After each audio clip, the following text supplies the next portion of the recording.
सारी खबरें शुभ नहीं होती, कुछ मंगल भी होती हैं और जो ना शुभ होती हैं ना मंगल, वो करती हैं सावधान। शुभ दिखाने, मंगल बताने और आप सभी को सावधान करने मैं हूं आपके साथ शगुफ्ता साहिल देव। आज हम बात कर रहे हैं चार धाम यात्रा की। 2 दिन बाद यानी 30 अप्रैल से महातीर्थों के महाउत्सव की शुरुआत होने जा रही है। इसके लिए बाबा केदार के धाम को सजाया जा रहा है। ऊखीमठ से बाबा की चल विग्रह डोली रवाना हो गई है। इसके साथ ही बद्री विशाल के दरबार को भी सजाया जा रहा है। वहां भी श्रद्धालुओं की सुविधा के लिए हर इंतजाम कर लिया गया है। उम्मीद ये की जा रही है कि इस साल श्रद्धालुओं के आंकड़े नया रिकॉर्ड बनाएंगे। हरिद्वार में रजिस्ट्रेशन के लिए लोगों का हुजूम जमा है। आज हम आपको चार धाम यात्रा से जुड़ी हर जरूरी बात बताएंगे। शुरुआत करते हैं केदारनाथ धाम से। मंदिर के कपाट 2 मई को खुलेंगे, पर उससे पहले की प्रक्रिया आज शुरू हो गई। बाबा केदार के शीतकालीन गद्दी स्थल ऊखीमठ से आज पंचमुखी डोली यात्रा निकल गई है, जो 3 दिन बाद केदारनाथ धाम पहुंचेगी। इसके बाद बद्रीनाथ के कपाट खुल जाएंगे। वहां भी श्रद्धालुओं के लिए बड़ी तादाद में पहुंचने की उम्मीद है। इसीलिए प्रशासन तैयारियों को पूरा करने में जुट गया है। देखिए हमारी खास रिपोर्ट।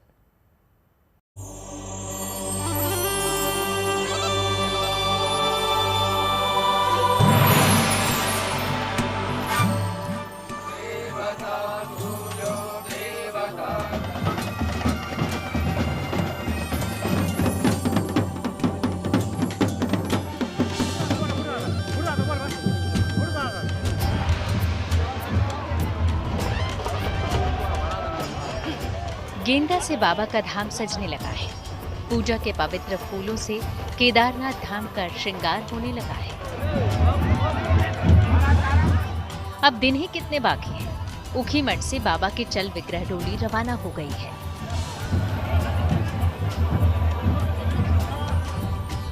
दो दिन के बाद डोली केदारनाथ धाम पहुंच जाएगी और 2 मई से मंदिर के कपाट खुल जाएंगे। बाबा के दर्शन के लिए उनके भक्तों का सैलाब उमड़ने वाला है। केदारनाथ घाटी हर हर महादेव के उद्घोष से गूंजने वाली है। कण कण से शिव शंभु का जयकारा लगने वाला है।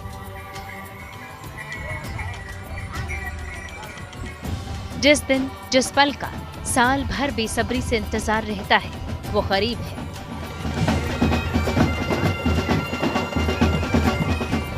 चार धाम यात्रा की शुरुआत के साथ ही बाबा केदारनाथ के दर्शन की मनोकामना पूरी होने वाली है और इसीलिए भक्तों में भी उत्साह है।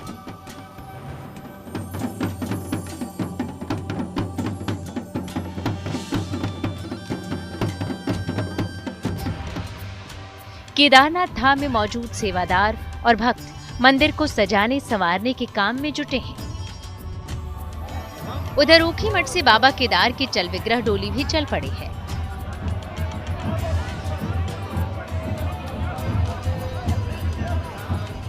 बाबा केदार को विदा करने के लिए ऊखीमठ शहर के ओंकारेश्वर मंदिर में सुबह से ही भक्तों का तांता लगा रहा।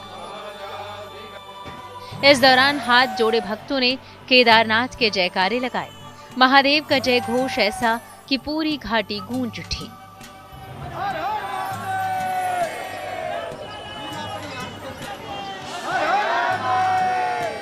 ऊखीमठ का ओंकारेश्वर मंदिर बाबा केदार का शीतकालीन गद्दी स्थल है, यानी बाबा यहाँ सर्दियों में निवास करते हैं। जब चार धाम यात्रा शुरू होती है और केदारनाथ मंदिर के कपाट खुलते हैं, उससे पहले बाबा की पंचमुखी डोली ऊखीमठ से उनके धाम जाती है। सदियों पुरानी ये परंपरा हर साल अद्वितीय भक्ति के साथ पूरी की जाती है। इस साल भी सेना के बैंड और पारंपरिक वाद्य यंत्रों के साथ ये यात्रा शुरू हुई।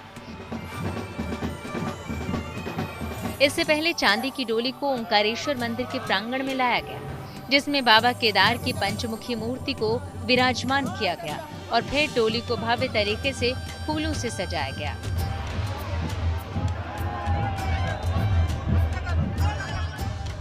केदारनाथ धाम के रावल यानी मुख्य पुजारी भीमा शंकर लिंग ने पुजारी बागेश लिंग को 6 महीने तक मंदिर में पूजा अर्चना का संकल्प दिलाया। उनको अंग वस्त्र के साथ पगड़ी पहनाई गई।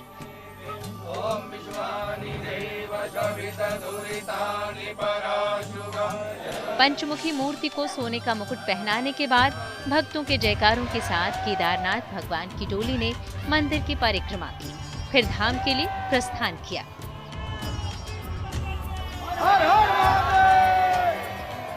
प्रथम रात्रि प्रवास के लिए डोली विश्वनाथ मंदिर गुप्तकाशी पहुंची।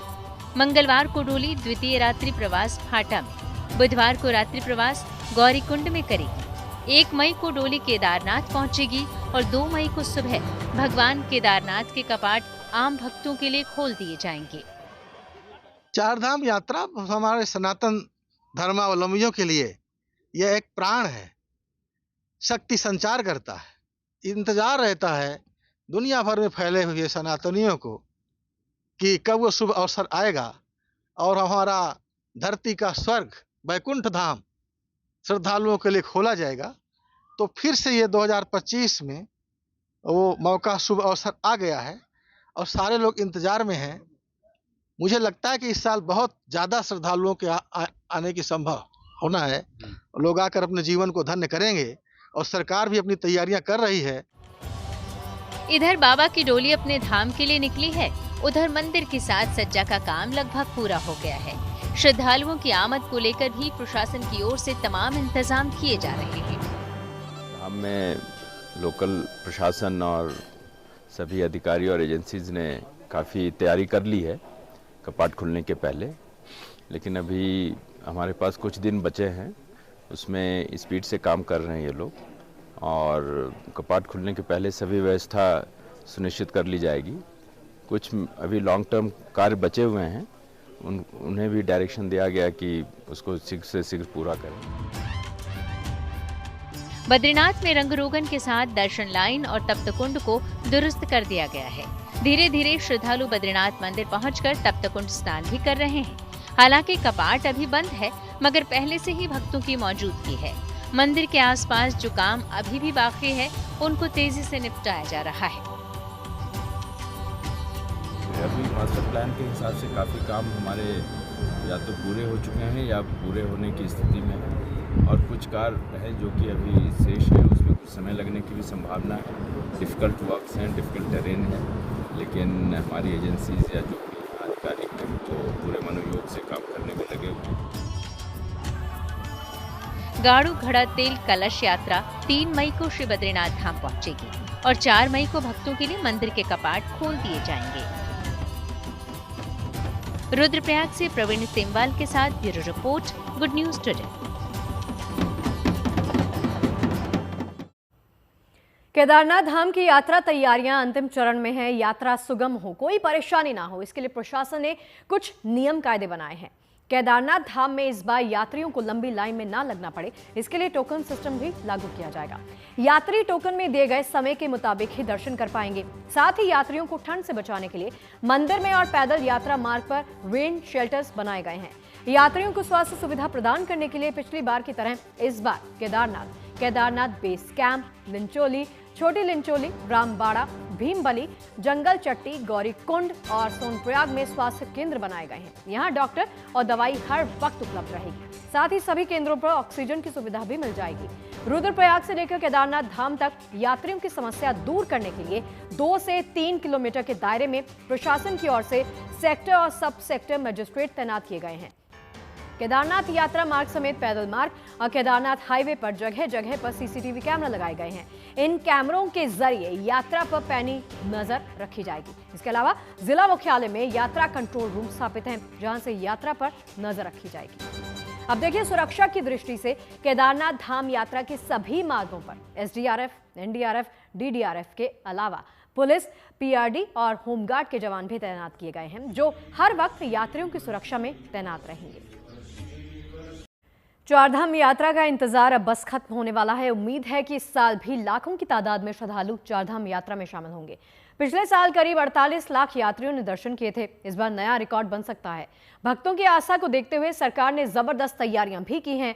यात्रा मार्ग पर स्थानीय लोगों से लेकर प्रशासन ने यात्रियों के लिए ज्यादातर तैयारियां पूरी कर ली हैं। देखिए खास रिपोर्ट।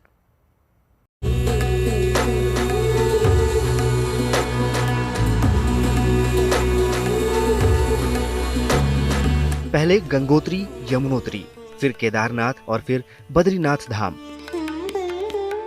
बस 2 दिन बाद चल पड़िए 4 धाम, क्योंकि अक्षय तृतीया के पावन अवसर पर उत्तराखंड में 4 धाम की तीर्थ यात्रा का शुभारंभ होने जा रहा है। इस कड़ी में गंगोत्री और यमुनोत्री धाम के कपाट सबसे पहले अक्षय तृतीया को यानी 30 अप्रैल को ही खोले जाने वाले हैं, तो तैयारियों को तेजी से अंतिम रूप दिया जा रहा है। मंदिरों की सजावट की जा रही है और साथ ही साथ पूरे इलाके और यात्रा मार्ग में तीर्थ यात्रियों की सहूलियत के भी पुख्ता इंतजाम किए जा रहे हैं। आपको बता दें, गंगोत्री और यमुनोत्री की यात्रा सबसे पहले शुरू हो रही है, तो 4 धाम यात्रा में इस बार सुरक्षा के खास प्रबंध किए जा रहे हैं। इस यात्रा मार्ग में अतिरिक्त पुलिस बल तैनात किए जा रहे हैं। सुरक्षा की दृष्टि से यात्रा रूट को 2 सुपर जोन, 7 जोन और 26 सेक्टरों में बांटा गया है। अपर पुलिस अधीक्षक, पुलिस उपाधीक्षक, इंस्पेक्टर रैंक के अधिकारियों को तैनात किया गया है। पुलिस के अलावा PAC, fire brigade, SDRF, home guard और पीआरडी के करीब 850 अधिकारी और कर्मचारी भी तैनात किए गए हैं, जो हर हाल में तीर्थ यात्रा को सुचारू रूप से जारी रखने में सहायता करेंगे। देखिए, जैसी सूचना मिलेगी तुरंत हम घटनास्थल पहुंचेंगे और तुरंत जो भी हमें वहाँ सीन मिलेगा उसी हिसाब से हम तुरंत अपनी कार्रवाई करेंगे। हमारे पास टोटल इक्विपमेंट्स रखे हुए हैं, उपलब्ध हैं, और तुरंत हम अपनी कार्रवाई करके जल्दी उस घटना को निपटाएंगे। 4 धाम यात्रा मार्ग में गश्त और तीर्थ यात्रियों की मदद के लिए इस बार पुलिस की मोबाइल यूनिट तैनात रहेगी। इन बाइक्स पर सवार जवान संकरे और हादसे के जोखिम वाले रास्तों पर निगरानी रखेंगे, ट्रैफिक जाम खुलवाने में मददगार होंगे और तीर्थ यात्रियों की सहायता करेंगे। खास बात यह है कि संकरे रास्ते पर इस बार 1 वे ट्रैफिक की व्यवस्था की गई है, जो बड़ी बसों पर लागू होगी। तो हमारे कुछ ट्रैफिक के ऐसे पॉइंट्स हैं जहां कंजेशन रहता है, थोड़ी नैरो है सड़कें, जहां पर जो ट्रैफिक को स्मूथ मूवमेंट के लिए हम लोगों ने मोबाइल ड्यूटीज़ लगाई हैं।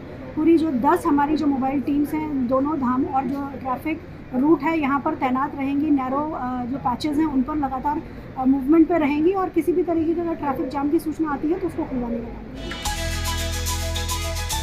4 धाम यात्रा की शुरुआत तो ऋषिकेश से होती है, लेकिन उत्तराखंड का प्रवेश द्वार माने जाने वाले हरिद्वार में भी देश के कोने कोने से आने वाले श्रद्धालुओं के लिए खास इंतजाम किए गए हैं।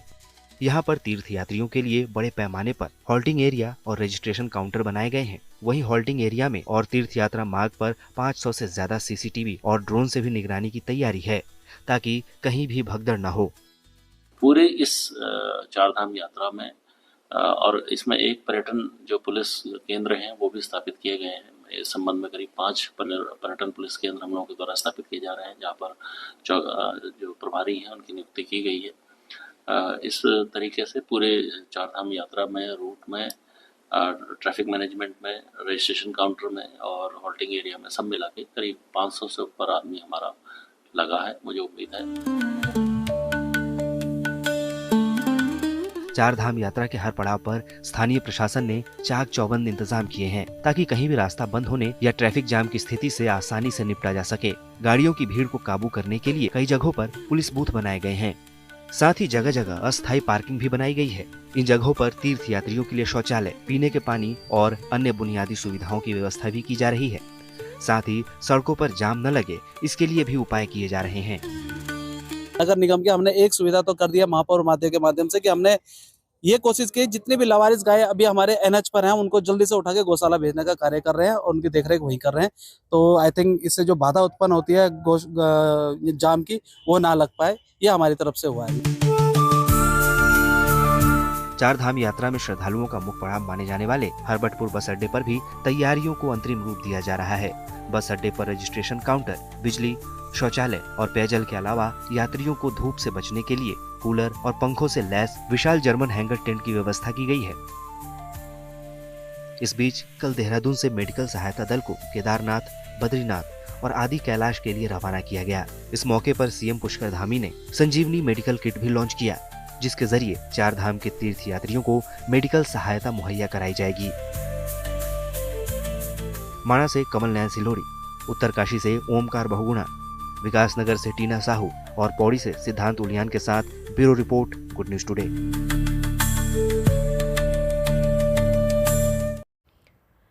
चारधाम यात्रा के लिए भक्तों का काफिला हरिद्वार पहुंचने लग गया है। भक्तों की सुविधा के लिए यहां ऑफलाइन रजिस्ट्रेशन सेंटर बनाया गया है। लोगों की सुविधा के लिए यहां 20 काउंटर्स तैयार किए गए हैं। विदेशी नागरिक और दिव्यांगों के लिए अलग से काउंटर्स हैं। हरिद्वार पहुंचे भक्तों के लिए इस रजिस्ट्रेशन सेंटर पर सभी जरूरी इंतजाम किए गए हैं। पार्किंग, पीने का पानी और गर्मी से बचाने के लिए पंखे लगाए गए हैं। वहीं गढ़वाल मंडल के अलग अलग जिलों में भी चारधाम यात्रा से जुड़ी तैयारियां भी हो चुकी हैं। इतना ही नहीं, पुलिस प्रशासन समेत होटल और ट्रांसपोर्ट कारोबारी भी यात्रियों के स्वागत के लिए रेडी हैं, क्योंकि बुधवार को अक्षय तृतीया के दिन गंगोत्री यमुनोत्री धाम के कपाट खुलने के साथ चारधाम यात्रा का शुभारंभ हो जाएगा। चारधाम यात्रा के लिए सभी जरूरी इंतजाम हो और कोई कोर कसर बाकी न बचे, इसीलिए देहरादून में मुख्यमंत्री पुष्कर सिंह धामी ने आला अधिकारियों के साथ एक ऑनलाइन बैठक की। बैठक में चारधाम यात्रा से जुड़ी तैयारियों की समीक्षा भी की गई। सभी तैयारियां पूर्ण कर ली गई हैं। सड़क व्यवस्था है, यातायात व्यवस्था है, पेयजल व्यवस्था है, स्टेक होल्डरों के साथ बातचीत है, सुरक्षा व्यवस्था है, पुलिस की व्यवस्था है। सभी व्यवस्थाओं की लगातार मेरे द्वारा समीक्षा, परिवहन की व्यवस्था की समीक्षा लगातार की गई है। बिजली व्यवस्था है, हेली सेवाएं हैं। जितने भी विभाग और जितने भी स्टेक होल्डर्स इसमें काम करते हैं, सभी के साथ समीक्षा बैठकें हो चुकी हैं, तो उस यात्रा की सभी तैयारियां पूरी हैं। बद्रीनाथ धाम में यात्रियों की सुविधा के लिए प्रशासन सख्त और सतर्क है। चमोली जिला प्रशासन के लिए इसके लिए कुछ कड़े फैसले भी लिए गए हैं। फैसले क्या हैं वो समझिए। मंदिर परिसर के अंदर वीडियो कॉलिंग और फोटो लेने पर प्रतिबंध लगाया गया है, क्योंकि इससे मंदिर परिसर पर अनावश्यक भीड़ हो जाती है। ऐसा करने वाले पर 5,000 रुपए का जुर्माना लगाया जाएगा। इसके लिए मंदिर में स्लॉट सिस्टम भी लागू कर दिया जाएगा, यानी टोकन पर जो टाइम होगा उसी हिसाब से भक्त दर्शन करेंगे। कुछ चुनिंदा लोग ही प्रसाद के लिए दुकानें लगा पाएंगे, हर जगह दुकान नहीं लगाई जा सकेगी। इसके अलावा होटल एसोसिएशन बुकिंग वाली गाड़ियों के लिए पार्किंग की व्यवस्था भी यहाँ पर करने जा रहा है। और चलिए, शुभ मंगल और सावधान में मेरे यानी शगुफ्ता के साथ फिलहाल के लिए इतना ही। देश और दुनिया की तमाम अच्छी और पॉजिटिव खबरों के लिए आप बने रहिए JNT के साथ। नमस्कार।